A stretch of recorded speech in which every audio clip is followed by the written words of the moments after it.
Hello दोस्त, स्वागत है आपका फिजिक्स एरिया चैनल पर।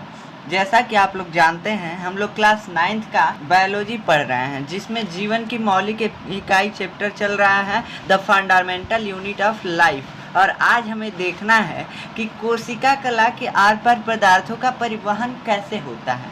तो ये कोशिका कला आखिर होती क्या है? तो हमने बताया था कि जिस झिल्ली से कोशिका घिरी होती है, मतलब जिस आवरण में कोशिका होती है या ऐसे ही ना कोशिका होती है, तो जिस आवरण में कोशिका होती है उसी आवरण को क्या बोलते हैं?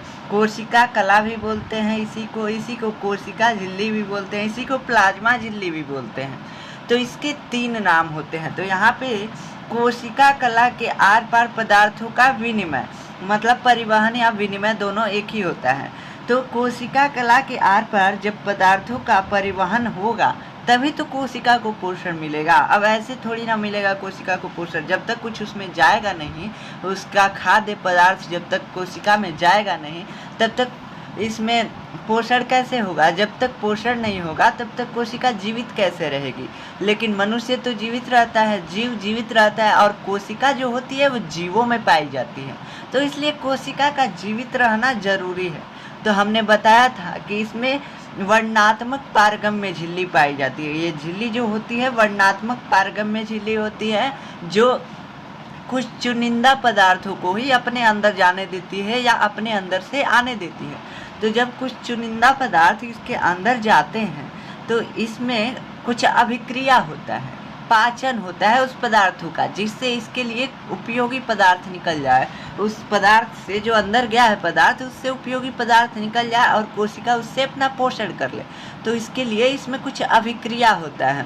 तो अभिक्रिया जब होता है तो कुछ इसमें उपयोगी पदार्थ भी निकलता है कोशिका के लिए, और कुछ पदार्थ जो होता है वो कोशिका के लिए अनुपयोगी होता है, हानिकारक होता है, जो कोशिका को नुकसान पहुँचाता है।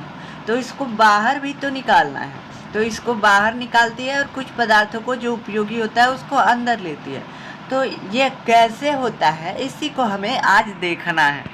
कोशिका के आर पार पदार्थों का परिवहन जो होता है वो 2 विधियों द्वारा होता है। उसमें कुछ विधि तो होगी ना जिसके द्वारा कोशिका के अंदर कोई पदार्थ जाए और कोशिका के बाहर कोई पदार्थ है, वरना नहीं तो ये हो जाएगा कि कोई भी पदार्थ अंदर चला जाएगा, कोई भी पदार्थ बाहर आ जाएगा। तो कोशिका को पोषण जो देगा वो भी पदार्थ मान लीजिए बाहर चला है, तो कैसे कोशिका का पोषण होगा? तो इसीलिए इसमें विधि होता है कि किस विधि से होगा तो ये कोशिका में संभव हो सकेगा कि जो इसके लिए पोषण करने वाला पदार्थ है वो अंदर ही रहे, और जो इसको नुकसान करने वाला पदार्थ है वो बाहर चला जाए। तो इसके लिए 2 विधि होती हैं। एक निष्क्रिय परिवहन होता है जिसको बोलते हैं पैसिव ट्रांसपोर्ट, दूसरा होता है सक्रिय परिवहन जिसको एक्टिव ट्रांसपोर्ट बोलते हैं। परिवहन मतलब होता क्या है? परिवहन मतलब होता है कि अगर एक पदार्थ है तो उस पदार्थ को इस बिंदु से इस बिंदु तक, मतलब कि उसको भेजना किसी स्थान पे या उस स्थान से लाना, यही होता है परिवहन। किसी पदार्थ को एक स्थान से दूसरे स्थान पे भेजना या दूसरे स्थान से अपने पास लाना, यही परिवहन कहलाता है। तो मतलब जो कोशिका के आर पार पदार्थ भेजे जाते हैं या लिए जाते हैं उसी को बोलते हैं परिवहन। तो ये 2 प्रकार का होता है, निष्क्रिय परिवहन और सक्रिय परिवहन। तो ये निष्क्रिय परिवहन क्या होता है, चलिए देखते हैं। अब इस विधि में क्या होता है, निष्क्रिय परिवहन विधि में होता है ये कि इसमें पदार्थों का परिवहन जो है, मतलब आवागमन कोशिका के आर पार, ये जो है बहुत धीरे होता है। क्यों? क्योंकि इसमें ऊर्जा की आवश्यकता नहीं पड़ती है। मतलब एक स्थान से दूसरे स्थान तक भेजने में पदार्थों को हमें ऊर्जा नहीं लगानी पड़ती है। कोशिका के बाहर अगर कोई पदार्थ स्थित है और कोशिका के अंदर इसको भेजना है, तो अगर निष्क्रिय परिवहन के द्वारा भेजा जा रहा है तो इसमें ऊर्जा की आवश्यकता नहीं पड़ेगी। अभी देखेंगे कैसे ऊर्जा की आवश्यकता नहीं पड़ेगी। तो जब ऊर्जा की आवश्यकता नहीं पड़ती है तो इसीलिए इसको बोलते हैं निष्क्रिय परिवहन। अब इसमें पदार्थ जो है सांद्रण प्रवणता के अनुसार इसमें गति करते हैं।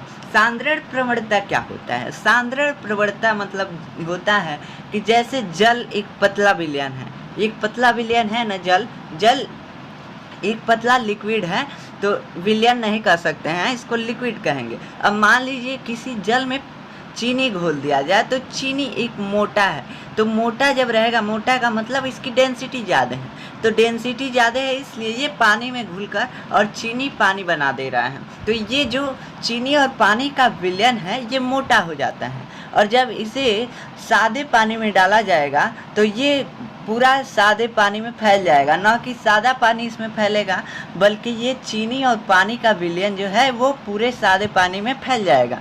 तो इसी को बोलते हैं सांद्रण प्रवणता, मतलब इसकी मोटाई कितनी है। एक तरह से इसको बोल सकते हैं डेंसिटी, क्योंकि जिस विलयन की मोटाई बढ़ेगी उसकी डेंसिटी ज़्यादा होगी। डेंसिटी का मतलब होता है घनत्व, तो घनत्व के अनुसार मतलब एक तरह से इसको घनत्व भी बोल सकते हैं हम लोग। अब इसमें इस विधि में जो होता है इसमें छोटे अणु ही ये बिना ऊर्जा के गति कर सकते हैं, परिवहन कर सकते हैं एक स्थान से दूसरे स्थान तक।